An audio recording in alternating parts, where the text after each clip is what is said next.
তো ভাই বন্ধুরা বর্তমানে আমি আছি হাইলাকান্দি লক্ষ্মীশ্বর। এখন যাই বাবুর বাড়ির পুরা হিস্ট্রি তুলিয়া ধরমু। আপনারা সম্পূর্ণ ভিডিও দেখবা, স্কিপ করবা না, চেষ্টা করবো পুরা মানে হিস্ট্রিটা তুলিয়া ধরার লাগে। বাবুর বাড়িতে কিতা কিতা হয়েছে না হয়েছে সম্পূর্ণ ঘটনা আপনারা সম্পূর্ণ দেখবা, স্কিপ করবা না। বন্ধুরা এটা হয়েছে আমাদের বাবুর বাড়ি, মানে এখানেও আগে রাজা মহারাজা থাকতা।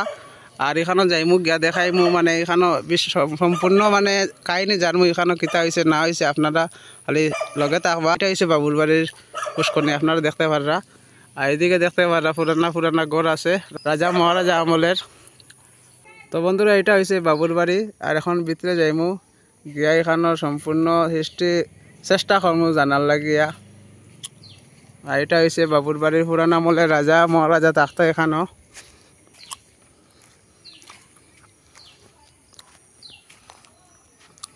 এই আপনারা দেখতে পারা সামনে বহুত পুরানা ঘর, রাজা মহারাজা এখানে থাকতা। আর এখানে দেখাইমু সম্পূর্ণ ভিডিও, আপনারা ভিডিওটা স্কিপ করবা না। আর চ্যানেলে নতুন থাকলে চ্যানেলটা সাবস্ক্রাইব করবা, বাইরে একটু সাপোর্ট করবা। এই দেখতে পাররা। আর এটা হয়েছে এই যে দেখতে পাররা সামনে ঘর, এটা হয়েছে মানে এখানে আগে বহুত বড় করে মানে দুর্গা পূজা হইতো এই মণ্ডপের ভিতরে। ওই দেখো বহুত পুরান আমলের টিন এখনো মজবুত রয়েছে। ওর ভিতরে যাইমু আমরা।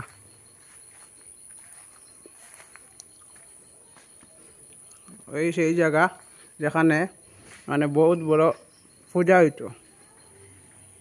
ওই দেখতে পারে উপর দিক দেখো বহুত পুরানা।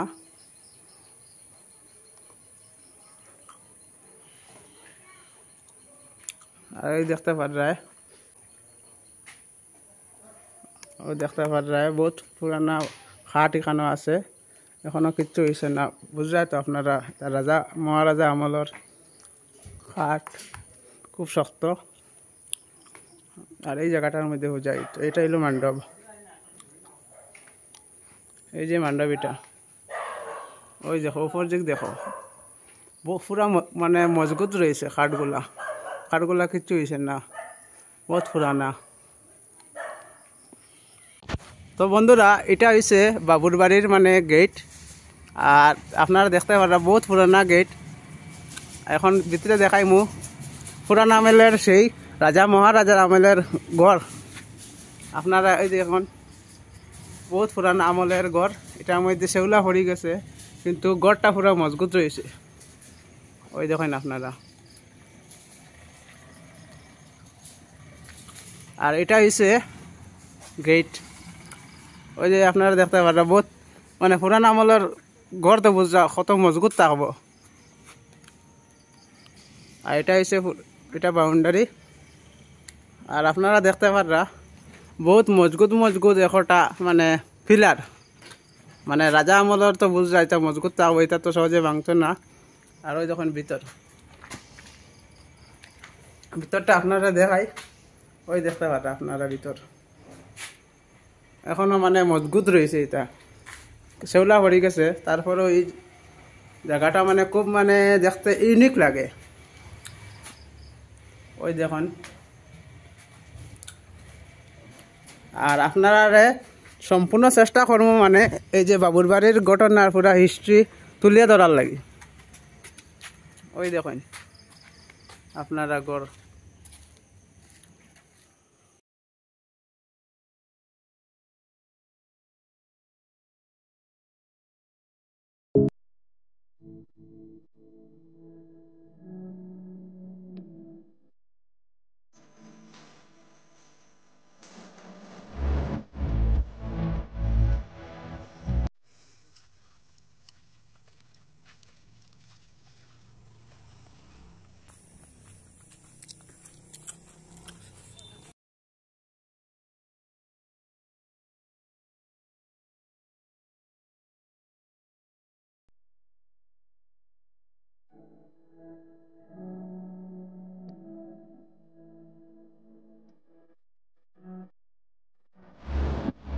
আপনারা ভিডিওটা সম্পূর্ণ দেখবা। আর এই জায়গার পুরা হিস্ট্রি আমরা মানে দাদুর কাছে জানবো যে এখানে কিতা হয়েছে না হয়েছে, রাজা মহারাজা আসলা সম্পূর্ণ মানে এখানের কাহিনীটা আমরা তুলিয়া ধরমু চেষ্টা করবো।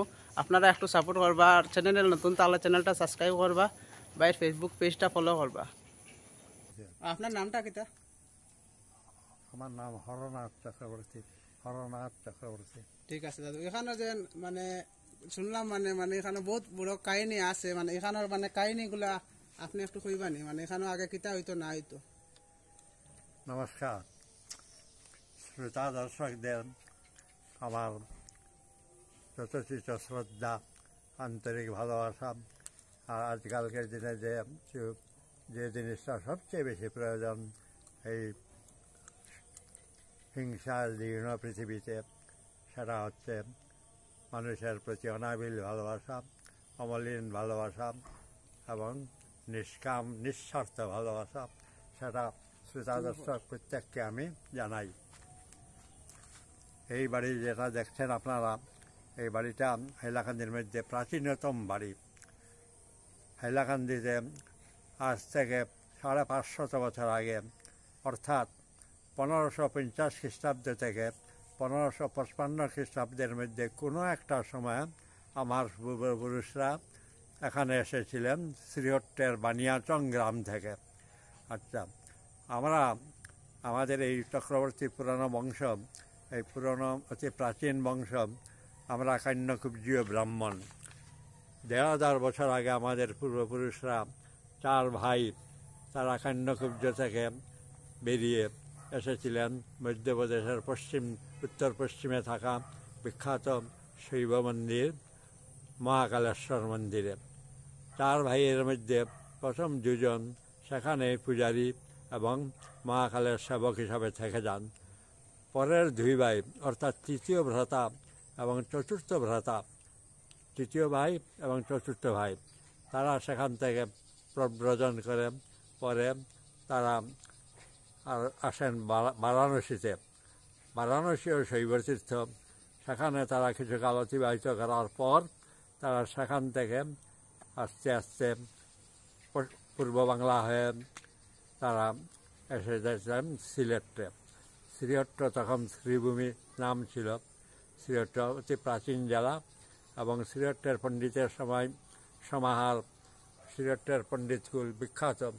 তারা সব পণ্ডিতের প্রতিযোগিতা তারা জয়ী হতেন বেশিরভাগ। শ্রীহট্টের একটি গৌরবময় ইতিহাস আছে। এখনও শ্রীহট্টের জায়গায় জায়গায় বিখ্যাত সব ব্রাহ্মণ পণ্ডিত বংশদের আবাসন আছে, যেগুলা এখন বর্তমানে তাদের কেউ নেই দেশভাগ হওয়ার পরে। আমাদের পূর্বপুরুষদের মধ্যে 8 পুরুষ আগে পণ্ডিত উমাকান্ত তর্কবাগী সরদর্শন শাস্ত্রী এইদিকে এসেছিলেন। তিনি এসেছিলেন প্রায় 550 বছর আগে। এই অঞ্চলে যিনি অধিপতি ছিলেন তিনি ছিলেন একজন মহিলা, এবং তিনি বোধহয় উপজাতীয় লোক হতে পারেন। তার নাম অনেকে বলতো হেলি। ওই হেলি থেকে হাইলাকান্দি নাম হয়েছে অনেকে বলেন। এটাও একটা সূত্র। হাইলাকান্দির নাম কেন হলো নামাকরণ, তার 4টা সূত্র আছে। একটা হচ্ছে এই হেলির নাম অনুসারে এটা হাইলাকান্দি হয়েছিল। অনেকে বলেন সাইল, প্রচুর পরিমাণে সাইল ধান হতো, ওই সাইলর কান্দি থেকে হাইলাকান্দি হয়েছে।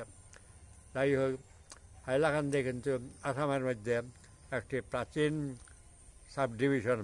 গোলাঘাট এবং হাইলাকান্দি 1869 খ্রিস্টাব্দে 1869-এ প্রথম মহকুমা হিসাবে প্রতিষ্ঠা পায়।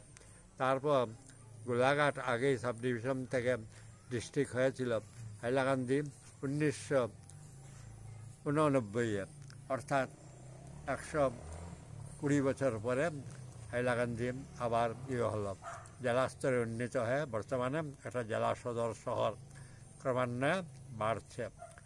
আমাদের পূর্বপুরুষ উমাকান্ত তর্কবাগী সরদর্শন শাস্ত্রী মহাশয় প্রথমে এদিকে এসেছিলেন ওই তদানীন্তন রানী হেলি তার আমন্ত্রণে একটি তন্ত্রমতে বিশেষ পূজা করার জন্য।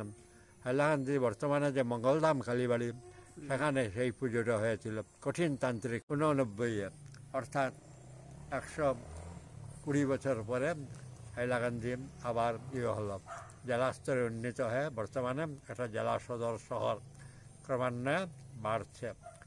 আমাদের পূর্বপুরুষ উমাকান্ত তর্কবাগী সরদর্শন শাস্ত্রী মহাশয় প্রথমে এদিকে এসেছিলেন ওই তদানীন্তন রানী হেলি তার আমন্ত্রণে একটি তন্ত্রমতে বিশেষ পূজা করার জন্য।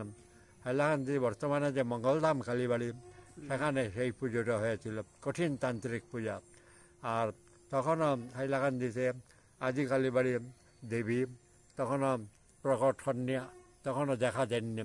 পরবর্তীকালে আমাদেরই পূর্বপুরুষ জগন্নাথ শঙ্করতীর্থ তর্কবাসীর হাত ধরে তিনি এখানে দর্শন দেন এবং প্রতিষ্ঠিতা হন। উমাকান্ত তর্কবাগীশের পুত্র রামজীবন নাথতীর্থ বেদান্ত শাস্ত্রী এখানে পিতার মতো পদাঙ্ক অনুসরণ করে তিনি আসতেন এবং যেতেন, সিলেট চলে যেতেন। উমাকান্ত তর্কবাগীশ মহাশয় এই বিশেষ পুজোটা করার পরে তিনি এখান থেকে আবার সিলেটের বানিয়াচঙ্গের নিবাসে ফিরে গিয়েছিলেন।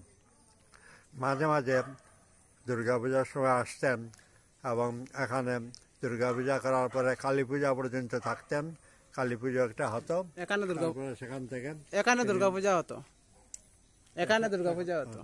তো সেখান থেকে তিনি আবার চলে যেতেন এই এই দুর্গা মণ্ডপ, এই দুর্গা মণ্ডপগুলো সব তৎকালীন দিনে কাঠের খোটা, মাটির ভিটে। তখন পাকা ভিটে করা হতো না, কিন্তু না হলেও এই পাকা ভিটে না হলেও আজ পর্যন্ত এই 550 বছর মতন হয়ে গেল, কিন্তু এই কাঠের খোটাগুলোতে ধরেনি, ধরেনি বা অন্য কোনোভাবে এগুলা ড্যামেজ হয়নি। তবে লোকে বলে যে এখানে নিষ্ঠা সহকারে সাত্বিক মতে দেবী পুজো হতো এবং সেই জন্য এখানে দেবীর একটা আশীর্বাদ আছে, যার জন্য এখন ভেঙে চলে জীর্ণদশা, তবুও মূল কাঠামো, মূল পরিকাঠামো সব ঠিক আছে। এখানে এই মণ্ডপ, মূল মণ্ডপ, এখানে ভিতরে পূজা হতো, এটা নাট মন্দির হিসাবে ব্যবহার হতো। দুর্গাপূজা এখানে প্রত্যেক বছর হয়েছে প্রায় 400 বছরের উপর। 1979 থেকে দুর্গাপূজা শরীকে গুলমালে বন্ধ হয়ে যায়। উমাকান্ত তর্কবাগীশের ছেলে রামজীবন নাথতীর্থ বেদান্ত শাস্ত্রী, তার পুত্র ছিলেন মহামহোপাধ্যায় কামদেব সার্বভৌম। কামদেব সার্বভৌম বিরাট পণ্ডিত ছিলেন। তার পুত্র জগন্নাথ শঙ্করতীর্থ তর্কবাচস্পতি মহাশয়, আমারই পূর্বপুরুষ, তিনি এই হাইলাকান্দিতে আদি কালীবাড়ির দেবী, তাকে আষাঢ় শ্রাবণ ভাদ্র এই 3 অমাবস্যা মাসে 3 অমাবস্যার রাত্রিরে তাকে স্বপ্নে দেখা দিলেন। দেখা দিয়ে বলেছিলেন যে জগন্নাথ, আমি এখানে মাটির নিচে 3.5 হাত নিচে আছি, বহুকাল যাব, তোমার হাত ধরে প্রতিষ্ঠিতা হতে চাই। তখন জগন্নাথ শঙ্করতীর্থ বলেছিলেন যে ওই স্বপ্নে তার সঙ্গে এই কথাবার্তা হচ্ছিল মা কালীর। তিনি বলেছিলেন যে আমি বৃদ্ধ, 64 বছর বয়স, পিত্তশূলের রোগী, আমার দ্বারা কি এটা সম্ভব হবে? দেবী তখন নাকি উত্তরে বলেছিলেন যে সবই সম্ভব হবে, আমি করিয়ে নেব, সুতরাং তুমি ভেব না। আষাঢ় শ্রাবণ ভাদ্র 3 মাস 3টি অমাবস্যাতে দেবী তাকে দেখা দিয়ে প্রয়োজনীয় নির্দেশাদি দেন। যেদিন দেবী প্রতিষ্ঠা করা হয়েছিল সেটা 317 বছর আগে, 1707 খ্রিস্টাব্দে। এই জগন্নাথ শঙ্করতীর্থ তর্কবাচস্পতি ওখানে ভোরবেলা 2জন তরুণ বয়স্ক ব্রাহ্মণ এসে হাজির। তাদের তিনি চিনতেন না, তারা সিলেট থেকে দেবীর আদেশ পেয়ে এখানে এসেছিলেন। তাদের সাহায্যে মাটির নিচ থেকে দেবীর মুখাবয়ব প্রাপ্ত হন। সেই দেবীর মুখাবয়ব তুলে এনে দেবী বলেছিলেন যে প্রথমে তুমি খড়ের ঘরেই একটা মন্দির বানাও, 8 কোণা, 8 চালা এবং 8 কোণা, 6 ফুট উঁচু মাটির ভিটে করে তার ভিতরে দরজার বেড়া দিয়ে মন্দিরের দরজাটা করো, আর বাকি ডেকোরেশন কিছু বা সজ্জা না করলেও হবে, তবে নিষ্ঠা ভরে নিজ হাতে পূজা করবে।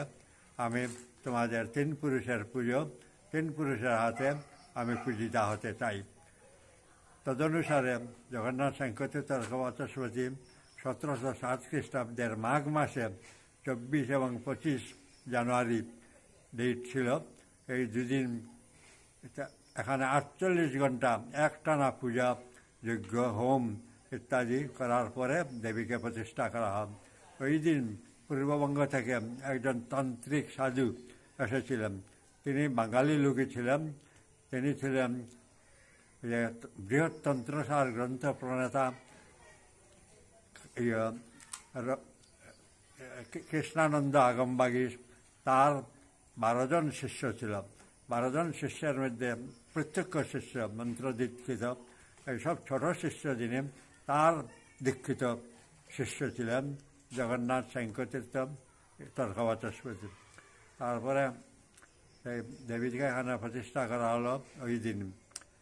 সেটা ছিল জানুয়ারি মাসে মাঘ চতুর্দশী এবং অমাবস্যা তারিখে। হাইলাকান্দিতে বর্তমানে আজিকালি বাড়ি এটা প্রথমে খড়ের ভিটে, মাটির ভিটে খড়ের চাল তরজার বাড়া দিয়ে শুরু হয়েছিল। তারপর এই বংশেরই আমার পূর্বপুরুষ রাবাদুর হরিচরণ তিনি এটাকে পাকার মন্দির তৈরি করে দিয়েছিলেন তখনকার দিনের প্রযুক্তিতে। আচ্ছা, জগন্নাথ শঙ্করতীর্থ তর্কবাচস্পতির পুত্র, একমাত্র পুত্র সর্বানন্দ কাব্য ব্যাকরণ তীর্থ বিদ্যা বিনোদ, তিনিও এই দেবীর পূজা করে গেছেন। সর্বানন্দ কাব্য ব্যাকরণ তীর্থ বিদ্যা বিনোদের পুত্র আমার প্রপিতামহ রাবাদুর হরিচরণ চক্রবর্তী মহাশয়। আমরা সাধারণ যাজন অধ্যাপনা করা ব্রাহ্মণ পণ্ডিতের বংশ ছিলাম। জমিদারি এর আগে কারোর ছিল না। জীবদ্দশাতেই কিংবদন্তির পুরুষ হয়ে যাওয়া আমার প্রপিতামহ সুনামধন্য রাবাদুর এসেছিলেন। তিনি বাঙালি লোকই ছিলেন। তিনি ছিলেন বৃহৎ তন্ত্রসার গ্রন্থ প্রণেতা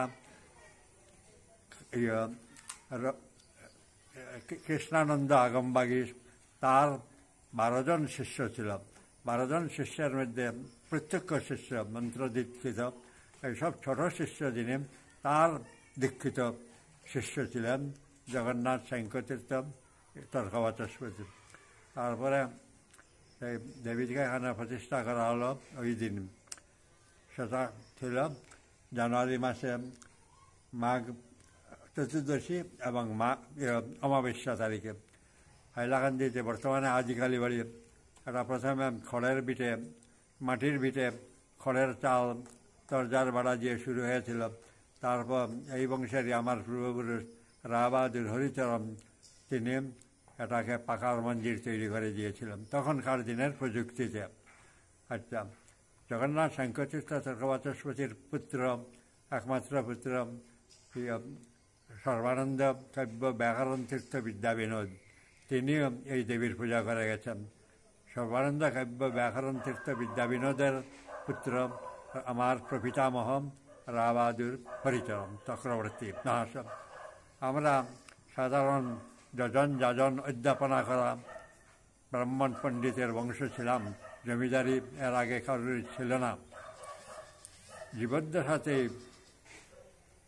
জীবদ্দশাতেই কিংবদন্তির পুরুষ হয়ে যাওয়া আমার প্রপিতামহ সুনামধন্য রাবাদুর হরিচরণ চক্রবর্তী মহাশয়ের প্রথম তার সততা, সাহস, তার সূর্য এবং তার বীরত্বের জন্য তিনি এখানে বিস্তীর্ণ অঞ্চল ক্রয় করে ন্যায্যপথে, প্রত্যেকটা পয়সা ন্যায্যপথে অর্জিত, অনৈতিকভাবে দুর্নীতি করে পয়সা আদায় করেননি।